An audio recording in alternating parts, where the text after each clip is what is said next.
Teleamazonas presenta Hora 25.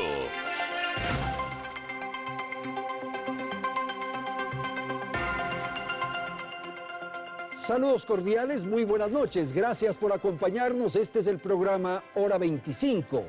El manejo político del gobierno de Guillermo Lasso es un factor fundamental en la estabilidad y en la consecución de sus afanes. Hay un viejo adagio que refiere que la economía se maneja con la derecha y que lo social se conduce con la izquierda.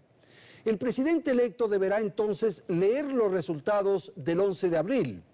Habrá que sintonizar los anhelos nacionales. Tendrá que comprender muchas aspiraciones de colectivos y organizaciones sociales que están por fuera de una política puramente liberal. La conformación del gabinete, cuyos nombres se anuncia o se señala que se darán a conocer mañana, es el reto principal del gobierno que se inaugura el 24 de mayo. La dirigencia política deberá ser sensible y abierta para comprender el momento que vive el Ecuador. Es hora que los políticos sean desprendidos y que piensen en el Ecuador en su conjunto antes que en intereses y aspiraciones personales o partidistas. Lo que ocurre en la Asamblea Nacional es también un tema central en el dibujo del Ecuador que todos esperamos, que todos aspiramos. Estos son los temas que vamos a tratar esta noche aquí en Hora 25. Para ello doy la más cordial bienvenida a nuestros invitados y nuestras invitadas. Irene Vélez, ella es académica, estratega política, analista. Gracias también a Manuela Pic, profesora, periodista y activista política. Gracias a Jacobo García, él es sociólogo, estratega en comunicación política. Gracias a Santiago Chiriboga, politólogo, especializado en marketing político y fundador de El Dato. Aquí empezamos, saludamos a nuestra audiencia. Belén, buenas noches.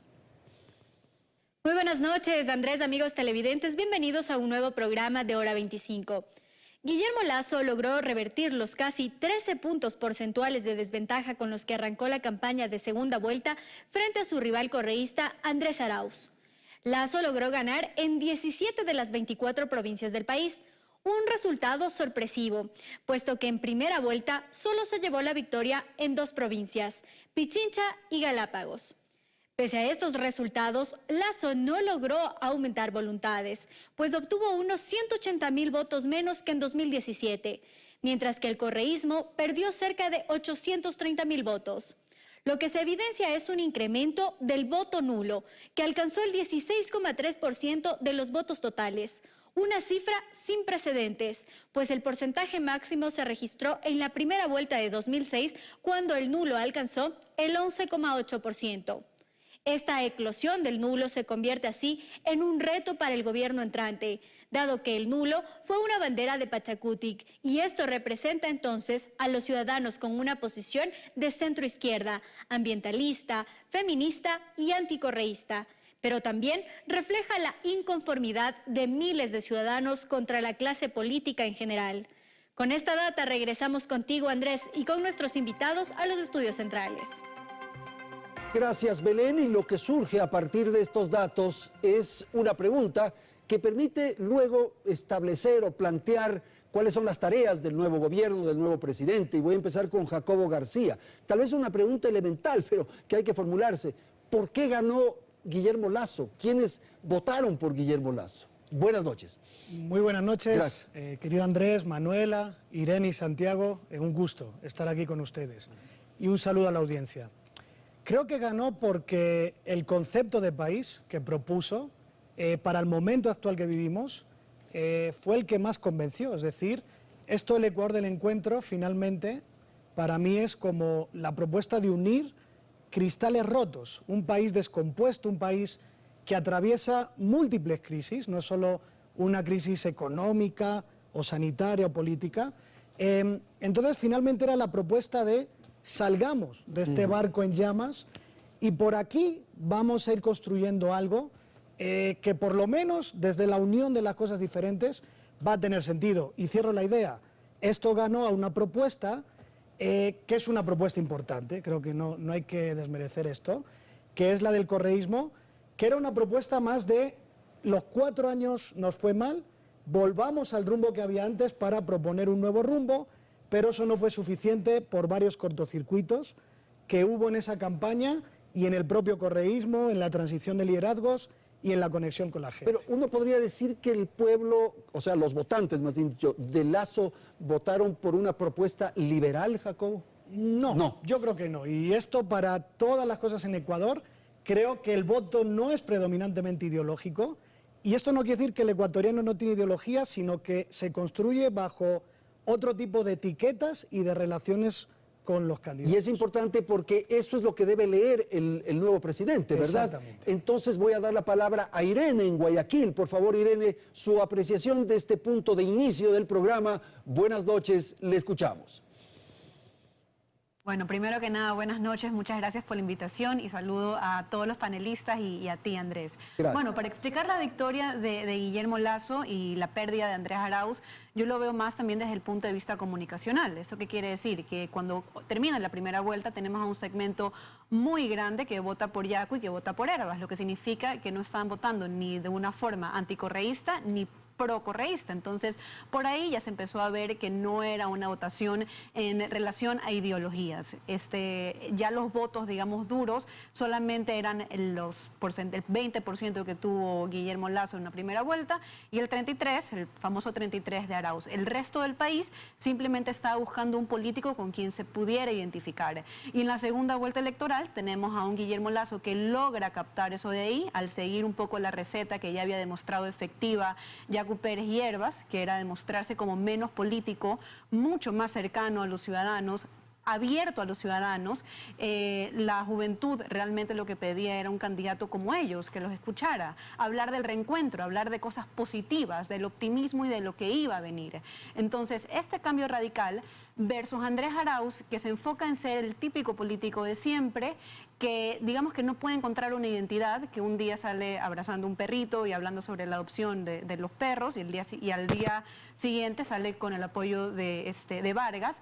Dices, bien, ¿quién es este personaje? Fue un problema de que no se construyó bien a la identidad del político. Entonces, al final, igual, tal vez no con el mayor optimismo del mundo, eso lo demuestra el 16% de los votos nulos, se termina la población encantando o apoyando a esta opción que más le convenció. Pero no es un cheque en blanco, es una apuesta que se está haciendo por Guillermo Lasso, que desde el día 1 está puesta el ojo público para ver si cumple o no cumple con las promesas de campaña. Ok, gracias Irene. Voy a ir con Manuela. Manuela, hemos planteado este primer punto para la conversación porque esto nos permite entonces señalar o definir cuál puede ser el sendero, el camino del nuevo mandatario si logra leer, entender lo que ocurrió en las urnas. Buenas noches. Agituta Machicuna, gracias por la invitación. Creo que es importante recordar que hay 17% del voto nulo, pero hay un tercio de la población que no votó por ni el uno ni el otro, y hay un tercio de la población, de los votantes, que votaron por Lasso. Entonces él realmente entra con un tercio, entra al Congreso con mucho menos, ¿no? Entonces es un gobierno muy débil que solo va a lograr gobernar escuchando a la población. Y claro que podemos decir que Hervas, Yacu captaron el voto joven, pero más allá del voto joven hay el voto ambiental. Estamos en una crisis climática sin precedente y las nuevas generaciones están muy preocupadas con eso, ¿no? Hay un voto feminista, los niveles de femicidio aumentan todo el tiempo y la pandemia nos dejó con mucho más femicidio y violencia doméstica. Entonces, hay otras preocupaciones que estos candidatos visibilizaron. Por ejemplo, una agenda política ambiental sí vende, sí trae voto. Y eso es una novedad en el Ecuador. Antes se decía que no hablar de ecología no trae voto, sí trae. Y ahora todos estuvieron prometiendo el agua, el verde, el Yasuní, algo, ¿no? Entonces vamos a ver hasta qué punto van a lograr mantener estas agendas. Lo importante es, en clima de pandemia, de violencia doméstica, de femicidio, de pobreza, de endeudamiento nunca antes visto y de crisis climática, ¿cómo vamos a salir adelante? Entonces, si el nuevo gobierno no logra escuchar estas tres demandas y trabajar junto con la población, vamos a volver a las calles y yo diría no como en el octubre 19, va a ser mucho peor. ¿Y usted cree que el presidente tiene que entender, leer justamente esto para lograr una posibilidad de gobierno? Yo creo que el presidente no tiene la capacidad de leerlo. Es un banquero de élite de Guayaquil que viene de un sector que mandó los indios al páramo, ¿no? Y que ha participado en la represión del octubre. Lo que el presidente puede hacer de manera muy simple es solo escuchar, sentarse, escuchar e intentar diseñar una agenda y avanzar junto con... Pero usted no es muy optimista de eso. No, yo creo que todo es posible. Solo viendo. Si él quiere, si su gobierno, su equipo, si quieren escuchar, lo pueden hacer, es la cosa más simple del mundo, escuchar. Es una cuestión de voluntad política. De voluntad política. Santiago Chiriboga, su apreciación de lo que han dicho sus colegas, sus compañeros de panel en esta primera ronda, por favor, buenas noches. Muy buenas noches, muchísimas gracias Andrés, hola Manuela, Jacobo, Irene, muchísimas gracias por tenerme. Sí, yo junto con mi socio cofundamos una iniciativa que tuvo el objetivo de que los jóvenes tengan un voto consciente en estas elecciones. La plataforma se llamó eldato.es y lo que buscaba precisamente es crear conciencia en los jóvenes para que tengan un voto razonado, para que aprendan por quién están votando y si verdaderamente su candidato se parece a sus ideales. Cuando nosotros empezamos este proceso, al principio se nos hizo muy complicado que los candidatos y el equipo de los candidatos nos atendiera. Nosotros éramos una voz joven con una iniciativa que recién estaban haciendo y fue muy complicado lograr que ellos nos atiendan hasta que ya luego tuvimos que insistir y luego de la insistencia y buscar y trabajar, logramos un acercamiento con los candidatos. Pero también agregar algo de lo que dijo mi copanelista Manuela, hay que también darle una oportunidad al presidente para que pueda ejercer las propuestas que él dijo durante esta campaña y que, como dijo Manuela, es tiempo que él escuche, pero ojalá también implemente ese plan de gobierno y ese proyecto que ganó las elecciones y se acercó con estos proyectos ambientalistas, escuchando a los jóvenes, escuchando a las mujeres. Son problemáticas necesarias que antes no se hablaban y el día de hoy se están hablando y esperamos que en estos 4 años de gobierno se implementen y estén en plan de acción. ¿Dónde se va a expresar la oposición, Irene? Esta es otra pregunta que habría que formular en esta primera parte del programa, en este primer segmento. Porque claro, estaremos muy atentos a lo que ocurre con el presidente. Mañana se dice, van a dar a conocer a algunos miembros del gabinete. Pero ¿qué ocurre con la oposición? ¿Dónde se va a expresar en los primeros meses la oposición, por favor? Irene, por favor.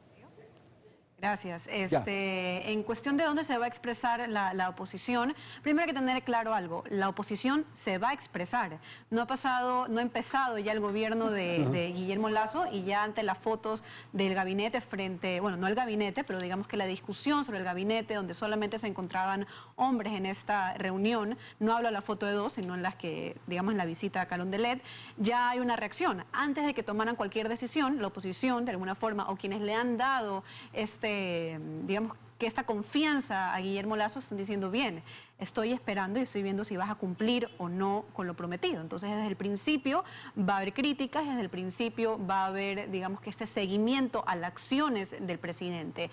Ahora, ¿dónde se va a ver la oposición en caso de que Guillermo Lasso no logre hacer lo que aquí hemos hablado, de esta inteligencia política, de poder escuchar y de poder incorporar demandas que son válidas de la ciudadanía? Primero, creo yo que se van a expresar en la Asamblea. Si es que, a pesar de esto, a pesar de que no se cumplió con un gabinete, digamos, diverso, si es que no se ha negociado, no quiero decir la palabra negociado, pero en cuestión de negociación, de llegar a acuerdos sobre quién debería tener la presidencia de manera legítima en la Asamblea, que debería ser el partido más votado o la oposición si se llega a juntar. Si es que se trata de imponer, vamos a pasar de una oposición de la Asamblea a, como dijo mi panelista Manuela, a las calles o a las redes sociales. Entonces, sí hay la capacidad y creo yo que se va a expresar en el Ecuador entero, digamos que en las calles, pero al principio va a haber esta especie de voto de confianza y van a tratar de hacerse a través o de las redes sociales de parte de los ciudadanos o en la asamblea de parte de los partidos políticos. Vamos a ver qué pasa después. Vamos a ver qué pasa, sin duda. Los primeros 100 días, hay una especie de tradición en el Ecuador respecto a los primeros 100 días. Y quiero destacar o rescatar lo que acaba de decir Irene, la inteligencia política, o sea, entender, ser inteligente y tener una sensibilidad social. ¿Qué piensa usted respecto a esto con los 100 días que le pongo, Jacobo? Sí, yo creo que sí hay siempre una expectativa, hay una tregua, hay esta especie como de luna de miel, en el mejor de los casos, y creo que ahora no va a ser diferente, pero yo señalo algo muy importante que dijo Manuela, y estoy de acuerdo. El capital político de Lasso es muy poco, o sea, no solo porque gane en votos totales con el 30 y tantos %, sino porque tiene un bloque en la Asamblea que es muy pequeño, entonces tiene que cogobernar, tiene que ir ampliando y buscando acuerdos desde el legislativo hasta en otro tipo, en otras formas de gobernar, incluyendo causas, es decir, haciendo un ayornamiento del programa electoral, ¿no? Como se dice en el Concilio Vaticano II, sí. En la modernización de la Iglesia Católica se decía este término, ¿no? De que había que modernizarse, había que adaptarse al mundo, a la nueva época. Lasso está obligado a hacerlo. ¿Pero usted cree que eso se debe expresar, por ejemplo, en el gabinete? Hay varias señales. ¿Un gabinete de concertación? Por ejemplo, a través del gabinete, por ejemplo, a través de un pacto. Se usa mucho en Ecuador lo de la consulta popular, ¿no? Que es otra forma como de acumular capital propio y a la vez involucrar a los demás en demandas, en cosas. O sea, lo que quiero decir es que no hay un único camino y no es en un único momento. Ya está. Tiene que ser una tónica constante, porque si no, de otra forma, en serio, veo que es un gobierno muy débil en una situación muy compleja del país. Y sumo otra cosa, donde los bloques que hay en la Asamblea también son inciertos. Creo que Pachacuti depende mucho de lo que pase en mayo con la CONAIE, ¿eh? Ahí es como que va a haber un hito muy importante. Entonces tampoco sabemos qué tan sólidas pueden ser las alianzas que haga en la Asamblea, etcétera, etcétera. Así que va a estar obligado a cogobernar con el ciudadano, con la Asamblea e incluir las causas que decía Manuela, que es un Ecuador nuevo el que está empujando. Esto de gobernar con el ciudadano me parece interesante. Manuela, con usted vamos a terminar este primer segmento, su apreciación de lo que han dicho sus colegas, sus compañeros de panel. Hay un decir indígena, ¿no? Mandar obedeciendo. Y si el nuevo gobierno no logra mandar obedeciendo, se va a caer. Pero y es un ¿obedeciendo a quién, equilibrio. perdón? ¿Obedeciendo a quién? Al pueblo. Al pueblo. El presidente está para servir, es un servidor público como cualquier otro a la final, ¿no? Entonces, tiene que escuchar, tienes que cumplir con las promesas, ¿no? Para reiterar lo que han dicho todos. Y son muchos sectores. La Asamblea está completamente dividida, de adentro, de afuera, en todas las direcciones que uno mira. Es una Asamblea muy incierta, muy inestable, y este gobierno tiene que cumplir con las promesas ambientales, tiene que escuchar a los estudiantes, a las mujeres, a los campesinos, a los indígenas, a los sectores populares urbanos, a los transportistas, el tema de la gasolina, el tema de la dolarización, el tema del endeudamiento. Sí, la gente está migrando del país como estaban migrando en los 90. Estamos de vuelta a esta época. La gente está saliendo de la Tacunga en aviones de carga hacia México, están botando niños ecuatorianos por arriba del muro en Estados Unidos, y esta crisis se profundiza. La gente ya no tiene que perder y por eso está migrando así. O sea que si el gobierno no logra escuchar y cogobernar, mandar obedeciendo, la gente va a salir a las calles porque ya no tiene vida. Ahora, Manuela, lo que ocurre es que sí, todos son exigencias, urgencias que sin duda tiene que atender, pero habrá prioridades. Y quizás una es la vacunación. Si es que hace un esfuerzo nacional y una convocatoria a todos para llevar adelante la propuesta de campaña, que eran 9 millones de vacunados en los 100 días, puede ser, ¿no? Hay que vacunar para mantener la vida, para reabrir la economía, ¿seguro? Para redinamizar, reabrir las fronteras y que vuelvan a entrar dólares. Uno de los grandes problemas del Ecuador es que no podemos producir dólares, ¿no? Entonces, tenemos que producir atracción de afuera, que vengan turistas, ¿no? Que logremos vender a nivel internacional con trabajo. Hay que generar realmente una economía nacional que pueda ser de exportación, que sea exportar turismo, o que es exportar brócoli, sí, claro, o que es exportar guayusa, ¿no? Hay que agilizar la protección de la guayusa, que es un mercado a nivel mundial, y muchas otras cosas así. Entonces, no es solo la vacuna, es todo lo que viene junto para redinamizar pequeñas economías que van a sostener a los ecuatorianos. Ok, tengo que hacer una pausa. Santiago, le debo la palabra. Ahora mismo que regresemos de la publicidad, empezamos con usted. Siga entonces en Hora 25.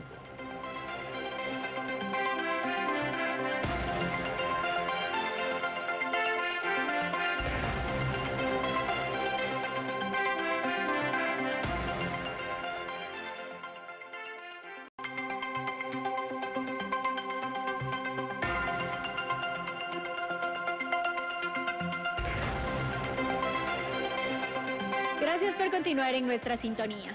La agenda del presidente electo Guillermo Lasso prioriza 3 aristas: diálogos para la gobernabilidad, una transición formal y la vacunación masiva. Por ahora abordemos los diálogos para la gobernabilidad. En sus primeras declaraciones como presidente electo mencionó que buscará un gobierno de unidad. Incluso señaló que en su gabinete podría tener gente de oposición. Pero ¿es esto posible? ¿Cómo han sido los giros de los gobiernos una vez que tienen el poder? Veamos en el siguiente reportaje un análisis de los expertos. Estoy conversando y haciendo contactos para que los nombramientos correspondan a este Ecuador del encuentro, del diálogo, donde será importante tomar contacto con todos los sectores políticos del país. Esta fue una de las primeras declaraciones del presidente electo Guillermo Lasso, y es que ese discurso de unidad fue quizá una de las cosas que lo llevó a ganar la elección. Él no tiene otra alternativa. El presidente Lasso tiene, por la naturaleza de su victoria, que fue una victoria lograda por fuera de su programa político, pues tiene que atender agendas y colectivos que no estaban inicialmente en su programa. Lo que él necesita en este momento, aparte de hacer acuerdos mínimos, es lograr un gran plan, incluso del encuentro, que le permita afianzar las urgencias del país, como la vacunación, el empleo. ¿Pero se puede hablar de un gobierno con un gabinete plural y diverso, como lo ha mencionado el presidente electo? El hecho de que tenga gente o que pudiese tener gente en su gabinete que no sean de su mismo partido, lejos de quitarle gobernabilidad, aumenta, porque un gobierno de unidad nacional, la característica precisamente es compartir con representantes de la sociedad o de partidos que no comparten inicialmente el programa del gobierno. Pero también tendrá que jugarse cartas, no necesariamente de oposición. Difícil trabajar con oposición, pero muchas veces tendrá que incorporar a personas con altas cualificaciones que provengan de sectores donde él no tiene mayores espacios ni mayores redes, porque eso es lo que necesita. Y aunque la idea de unidad suene bien, ¿podrá pasar del discurso retórico a la práctica? Los expertos consultados aseguran que para que exista unidad deben existir acuerdos basados en un programa de gobierno. En el momento en que los otros actores políticos, aquellos que no fueron electos, tienen que dar la cara, tendrían que tener la generosidad suficiente para poder aceptar subirse al reto de salvar el Ecuador en un gobierno de consenso. Y aquí el gobierno entrante tendrá una vez más un difícil desafío: hacer que los acuerdos y los consensos se den sobre la mesa para que Ecuador deje esa cuestionable tradición del reparto. El reto principal que tiene el gobierno del presidente Lasso, porque precisamente parte de la gobernabilidad estriba en la transparencia. La tarea, dicen los expertos, también estará en lograr gobernabilidad en la Asamblea. Justamente el pasado jueves, la Izquierda Democrática y Pachacutic fueron los primeros en suscribir un acuerdo programático. Guillermo Lasso, el Partido Social Cristiano, van a tener que contar con estas fuerzas para eventualmente apoyar, nutrir si se quiere, y de allí sacar el programa mínimo básico legislativo que el país está requiriendo y sin el cual el gobierno de Guillermo Lasso no podría funcionar legislativamente. Entonces me parece que allí hay un punto clave. El tablero legislativo aún tiene tiempo de moverse, pero a quien le queda corto el tiempo es al presidente electo, pues desde el pasado 11 de abril los ojos del país están sobre él y los 100 primeros días serán su prueba de fuego. En el centro histórico, en el Palacio de Gobierno, donde se lleva adelante... Y vamos a empezar entonces esta segunda parte del programa y voy a dar la palabra, como me comprometí, a Santiago Chiriboga para que comente algo de lo que se dijo en el reportaje, en el sentido de la posibilidad de estructurar un gabinete plural y diverso. ¿Eso es posible? ¿Qué irá a ocurrir? Por favor, Santiago. Sí, nada más, Andrés, para agregar acotación al video. El reto más grande que tiene Guillermo, el presidente electo Guillermo Lasso en estos momentos, es empezar a solucionar la crisis sanitaria. Yo creo que por unanimidad todos estamos de acuerdo de que se tiene que empezar a democratizar la vacunación en todo el país. No sirve de nada vacunar una sola ciudad si es que otra provincia y otro recinto no está vacunado. El país entero tiene que entrar a vacunarse. Esa tiene que ser la prioridad número 1 del presidente electo. Hay otras causas que los jóvenes están siguiendo y que Guillermo tiene que acoplar dentro de su plan de gobierno, como darle una prioridad a proteger la reserva marina de la isla de Galápagos y proteger a los tiburones de esta pesca ilegal que sufrimos el año pasado y vamos a seguir sufriendo si es que no se le dan las protecciones necesarias. El medio ambiente para los jóvenes y para todos los ecuatorianos es una necesidad protegerlo, porque como lo dijo Manuela y todos nuestros panelistas, hoy en día la crisis global del medio ambiente es una necesidad que tenemos que solucionar ahora. Y también, para agregar otro punto, el presidente electo también tiene que ayudar y solucionar, está dentro de sus propuestas, una de sus propuestas era levantar el empleo ofreciendo facilidades para la contratación de estudiantes, jóvenes y mujeres.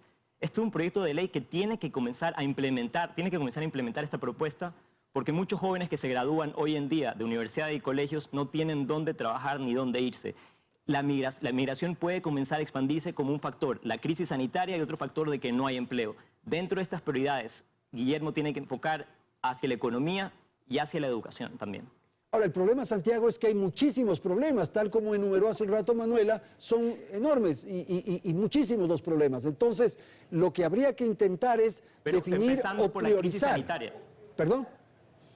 Empezando por la crisis sanitaria, para luego irse hacia la economía y hacia la educación. Pero la crisis sanitaria tiene que ser el primer gran problema que tiene que solventar para luego pasar a problemas medioambientales. Pero si no tenemos vida, no tenemos nada, ¿no? Bueno, pero hay el tema del empleo, hay el problema de la reactivación económica, hay el problema de la deuda. O sea, en la economía hay una cantidad de rubros que tienen que ser atendidos y en lo social también están pendientes de una cantidad de asuntos que tienen que ser resueltos. Jacobo, entonces, ahí viene el problema, ¿no? Cuando se concentran tantos problemas, ¿por dónde empezar? Ahí viene el problema y ahí viene el arte de gobernar, creo yo. Yo siempre digo, algo que me gusta mucho hacer es cómo nos imaginamos este gobierno en el futuro, cuando lo estudiemos en la historia, qué es lo que se va a contar, ¿no? Y ahí yo creo que en el primer periodo, estoy de acuerdo con Santiago y con todos los colegas, todo empieza por el control de la pandemia, es decir, no solo la vacunación, el control de la pandemia. El control de la pandemia. Porque miren Chile, o sea, tiene un plan de vacunación muy exitoso, pero a la vez está aumentando el número de contagios. O sea, esto es un tema integral, creo yo, pero de acuerdo, la vacunación es como el hecho más importante. Después de esto viene la reactivación económica. El empleo, por ejemplo. Es decir, si no controlamos la pandemia, no hay reactivación económica. Punto. Y añadiría yo dos cosas más, por lo menos para este primer tramo. Uno es lo que ya han dicho los colegas, el Ecuador del encuentro, es decir, del aforismo, cómo pasamos al hecho, a la prueba. Va a haber cogobierno, va a haber un plan común, se va a buscar un acuerdo común, que esto yo creo que falta mucho en nuestra historia y cultura política. O sea, se hacen acuerdos muy a la ligera, se traicionan y no tienen estabilidad. Y el cuarto punto, la pobreza, lo decía Manuela, o sea, está volviendo a migrar el ecuatoriano.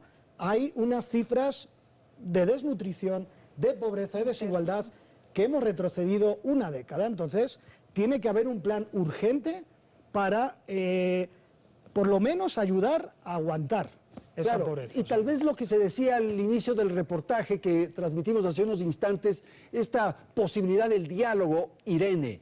El presidente tendrá que abrirse, dialogar, buscar acuerdos y el pacto que ha dicho Jacobo, la posibilidad de establecer acuerdos, no el gabinete o el participar en el gobierno por la troncha, sino por algo mucho más allá. Si es tan amable, Irene, su apreciación. Así es, pero para demostrarse que está abierto al diálogo y abierto, por ejemplo, a escuchar a los otros sectores y tomar políticas públicas, tal vez no de forma inmediata, porque es evidente que no se le puede exigir que en los primeros 100 días o los primeros 100 minutos se cambien todos los aspectos, como os he mencionado, que demanda el Ecuador. Pero si se quiere demostrar como un presidente abierto al diálogo, lo primero que debería tal vez de respetar es quién va a tener la presidencia en la Asamblea.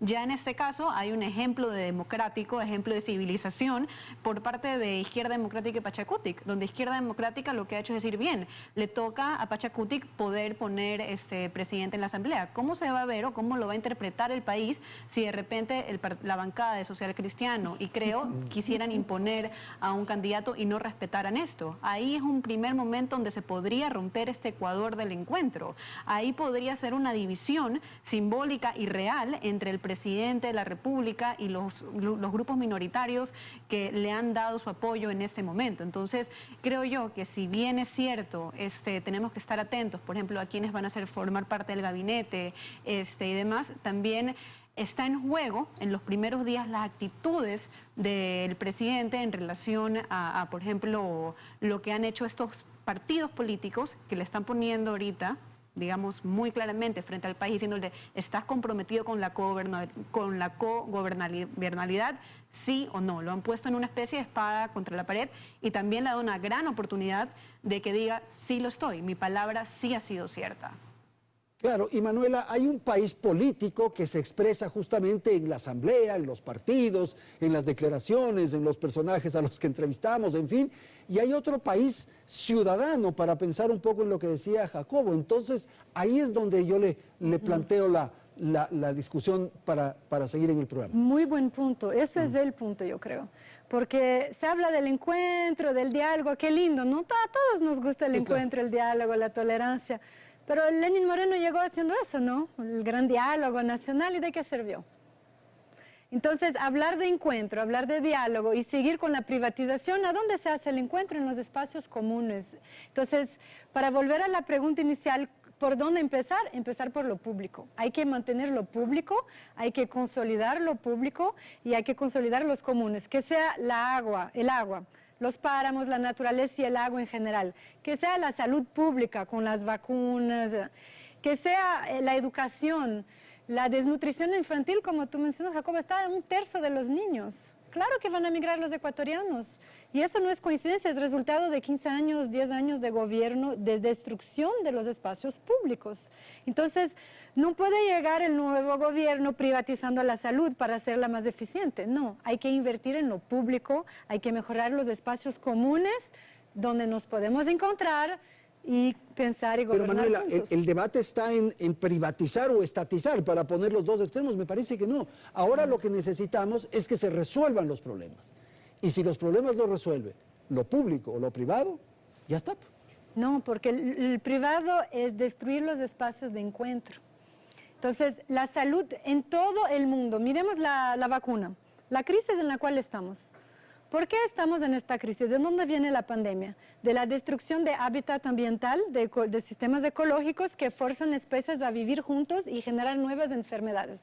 Destrucción de los comunes, ambientales, ecológicos. ¿Cómo hacemos para remediar esta crisis de pandemia? Vacunas. ¿Quién está distribuyendo la vacuna? Los estados. Que sea en Estados Unidos, donde la salud es privada, es el Estado. En Francia, en Inglaterra, en Brasil, con Bolsonaro, es el sistema público que distribuye las vacunas. Entonces tenemos que invertir en lo público para hacerlo sólido, para que puedan haber iniciativas privadas dinámicas que redinamicen la economía, pero la base de encuentro tiene que ser los comunes. Los comunes, lo público. Y entonces ahí voy con Jacobo, después voy con Santiago en Guayaquil. El tema de resolver los problemas. Se podría pensar nuevamente en el Estado que asigne recursos, que dé bonos, por ejemplo, que haya una especie de asistencia frente a la emergencia. Sí, es que, a ver, creo que ha habido un interesante diálogo ahí entre ustedes dos, porque podemos hablar de modelos, ¿no? Del modelo que a mí más me gusta, me representa, como una ideología, como un plan, como una visión, o podemos hablar, como tú lo estabas poniendo, desde el lado de la eficiencia, ¿no? Que es lo que resuelve los problemas ahora. Y yo creo que va de la mano, fíjense, porque, por ejemplo, no me imagino una forma de controlar la pandemia y de reactivar la economía si no es desde el Estado y lo público. Seguro. Y esto, uno puede ser liberal, libertario, todo bien, pero la historia nos demuestra que hay épocas donde la realidad te va empujando un poco más hacia un modelo o hacia el otro. ¿Cómo controlamos la pandemia? Díganme a mí, si no hay un Estado que controle salidas y entradas. El tema de las vacunas es de Estado a Estado, no es por lo privado. El tema de la atención primaria pública, que yo creo que una de las falencias que estamos viendo ahora, por más que se puede decir que con Correa mejora la salud en ciertas cosas y demás, pero falta una red de atención primaria. El sistema de salud no funcionó, eso es evidente. Sistema, lo que empieza desde lo común, la comunidad, lo local. Entonces, yo no me imagino, colegas, y luego en el tema económico, qué está pasando en Estados Unidos, en Europa, transferencias condicionadas, bonos, cheques sin fondo. Se necesita eso. Es que no hay otra forma, o sea, o estimulamos esto, y para estimular no va a venir la mano invisible del mercado a hacerlo. Necesitamos ahora esta intervención y luego habrá problemas o habrá una fase después donde yo soy muy pragmático, ideológicamente hablando, y ahí sí, veamos lo que rápidamente soluciona los problemas, pero necesitamos un marco de encuentro que sí vaya, creo yo, porque el Estado no es más que la representación de la acción social colectiva y de lo público, sino sin duda, eso es otra el Estado. cosa, ¿no? Santiago, entonces ya la campaña quedó atrás, eso es evidente, y ahora toca realizar, llevar adelante las tareas por parte del nuevo gobernante. Pero el nuevo gobernante tendrá que atender estas necesidades, leer lo que está ocurriendo y saber por dónde transitar, por dónde conducir al Ecuador. Por favor, Santiago. Así es, junto con, estoy de acuerdo con mi panelista Jacobo, que dice que hay que ir al núcleo, hay que ir al centro, hay que ir a un sistema de salud que sea óptimo. No nos quedemos solo en el diálogo, en que va a haber vacuna un día. No, hagámoslo. Veamos el ejemplo de Israel. En Israel en este momento ya no se está utilizando mascarilla. Han sido un modelo exitoso. E intentemos seguir modelos exitosos que se han implementado afuera y que hoy en día nosotros desde acá le vemos como ojalá algún día fuéramos como ellos. Seamos un poco más como ellos. Pedimos a nuestros líderes, los nuevos que van a ejercer, que si es que están en ese cargo público, están para ejercerlo. Son personas que han sido elegidas para ejercer sus funciones. Por favor, que estén ahí para cumplir y sobre todo para salvar la vida de los ecuatorianos que en este momento se están perdiendo. Prioridad número 1, salvar la vida. Ahora, pero para eso tiene que convocar, tiene que provocar el diálogo que estábamos señalando hace unos instantes. Sí, pero no es suficiente el diálogo. Hemos visto que el diálogo a veces solo se queda en la mesa y no va a la acción. Tiene que haber un plan de acción, pero un plan de acción que sea para el ya, para el ahora. Que no solo se queden, sigamos dialogando y pasamos un segundo diálogo y un tercer diálogo y nos quedamos años dialogando, pero no hay ningún plan de acción. Tiene que haber un plan de acción. Ahora, inspirémonos en países internacionales, lo repito, pero también puede ser un poco peligroso caer en este discurso de privatizado malo, Estado bueno o viceversa. Hay que inspirarnos y ser un poco más pragmáticos en ir a modelos exitosos y si es que los modelos funcionan en nuestros países, implementarlos, pero no nos quedemos en adoctrinamiento de antiguos que puede ser muy perjudicial para todos los ecuatorianos. Manuela, por favor, sobre esto. Yo estoy de acuerdo que el Estado no es bueno, por si acaso. El Estado es una herencia colonial europea que nunca ha funcionado en las Américas y en América Latina en particular. Es una máquina extractivista el Estado. De lo que estamos hablando, creo, a nivel de salud son los comunes. Y el Estado es la entidad principal para proteger los comunes, pero la comunidad, lo comunitario, protege los comunes.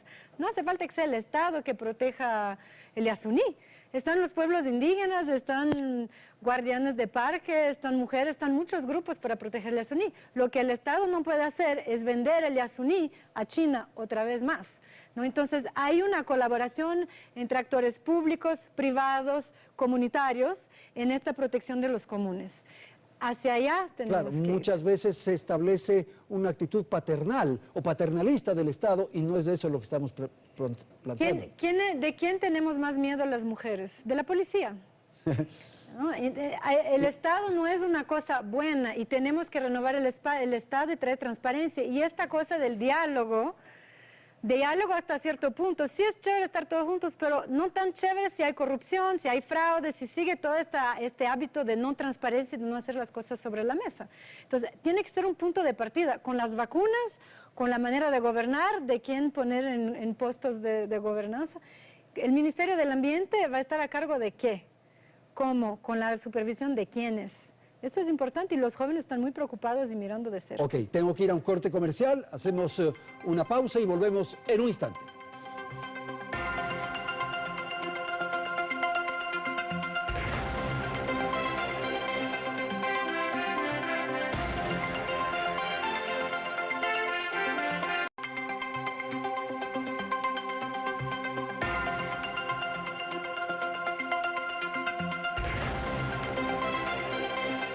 Bien, vamos a ir al segmento final de nuestro programa.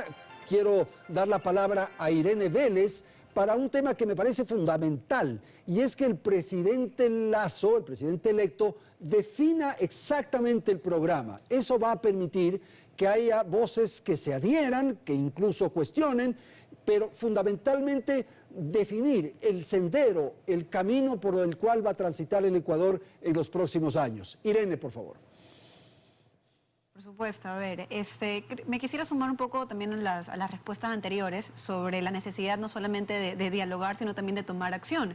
Y creo que para eso está la figura de Guillermo Lasso y su propuesta de los 100 primeros minutos y la reforma tributaria que quisiera pasar en esos momentos. Ese tiempo, por así decirlo, va a ser no solamente necesario, sino también trascendental, porque si tiene éxito en esos primeros 100 minutos, con todas las reformas, por ejemplo, incluso los primeros días, si llama a la consulta, si tiene una especie de gobernabilidad con la Asamblea y le da, digamos que ampara o persigue la presidencia de Pachacutic y demás, lo que va a demostrar al final del día es que va a imponer el estilo, por ejemplo, imponer el ritmo de baile que deberían de seguir los otros actores, porque con los 100 primeros minutos, si es que tiene ideas claras, concisas, si logra, por ejemplo, abrir los puntos de vacunación, va a tener 4 millones de vacunas a su disposición del anterior gobierno y demás, y empieza a mostrar eficiencia y empieza a mostrar espacios de diálogos, lo que va a hacer al final del día es que los otros actores políticos van a querer sumarse. En otras palabras, no va a ser atractivo electoralmente ni para la ciudadanía querer ser oposición de este gobierno, pero todo eso de ahí está en los primeros, no solamente 100 días, sino en los primeros 100 minutos que ha prometido. Entonces, la tonalidad con la que empiece el Lasso, los espacios de encuentro donde empiece el Lasso, respetar o no la decisión de Pachacutic de ser presidencia, respaldarlo o no, van a ser trascendentales a ver si va a conseguir con el apoyo o no de su gobierno. Entonces, eso me parece esencial, y demostrar su eficiencia a través de estos primeros decretos, ahí debería estar la mira de todos los esfuerzos de parte de este gabinete. Lo que ocurre, Irene, es que el gobernante tiene que tomar decisiones, y esas decisiones a unos gusta y a otros no.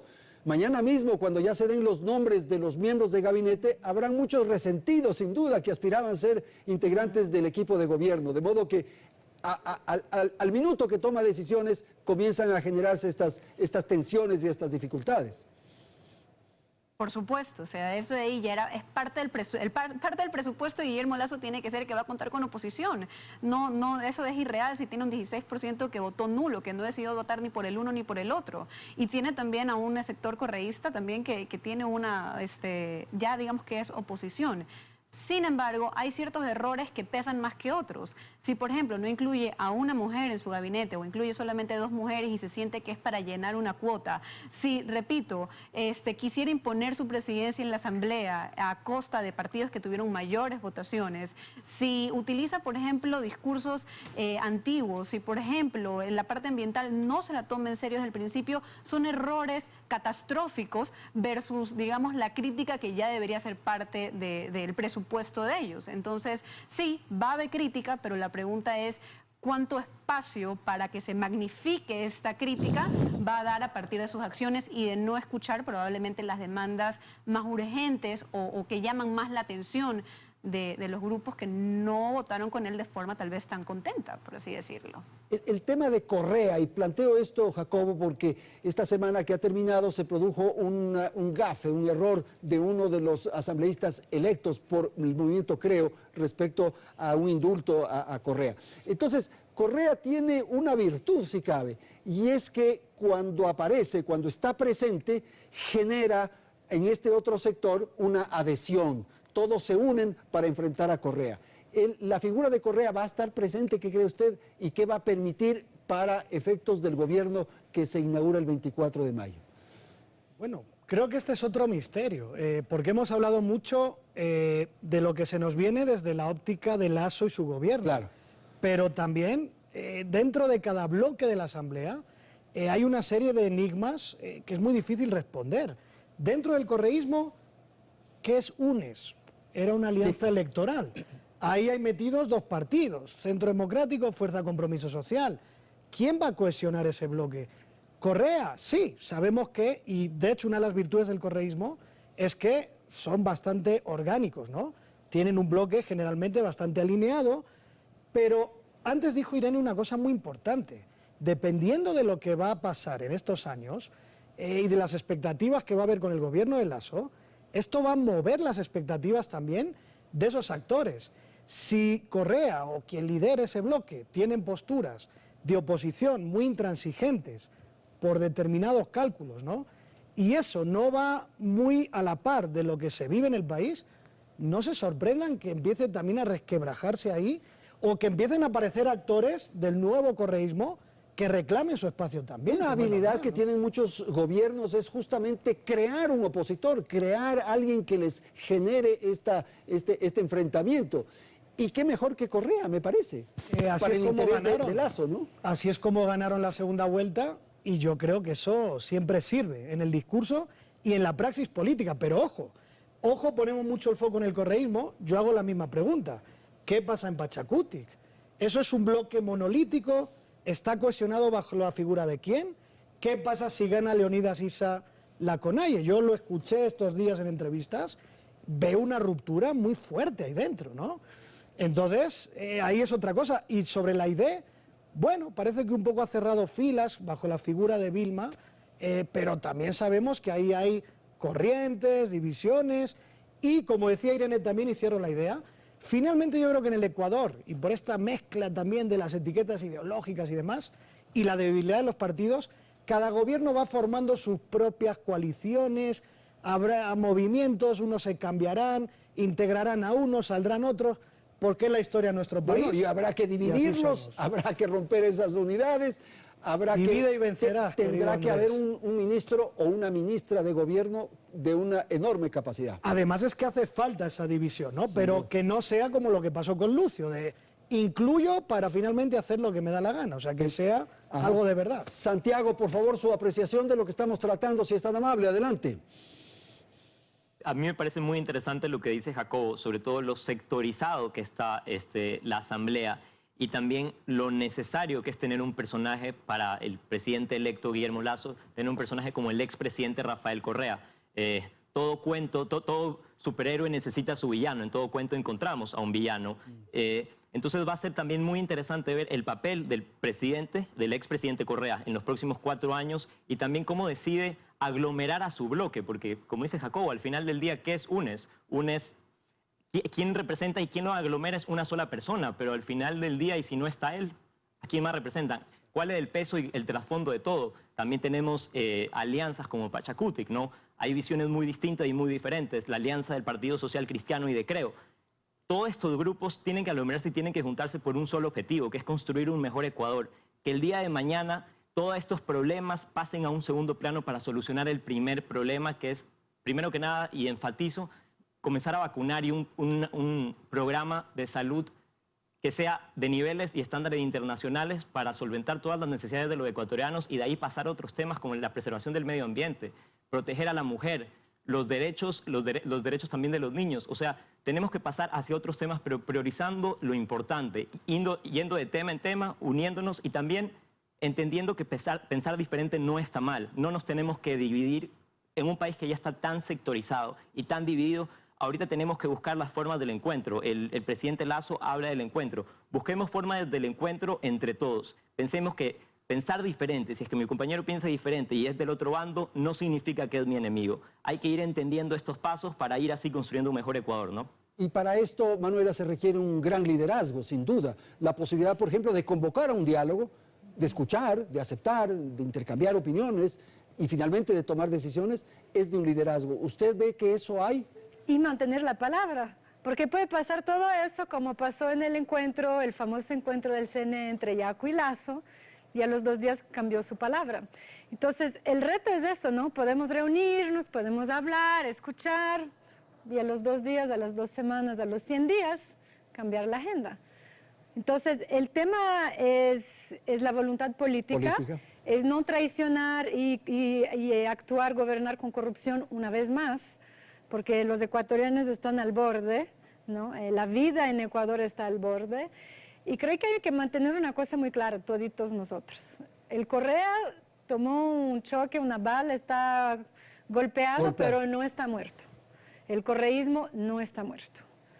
Y necesitamos, este gobierno tiene que mantener la sociedad civil fuerte, los sectores de una izquierda alternativa, ecologista, feminista, fuertes, porque esto de decapitar a los ambientalistas, a las feministas, que sea con el Opus Dei o con la extracción minera, ¿qué va a hacer? Reforzar el correísmo.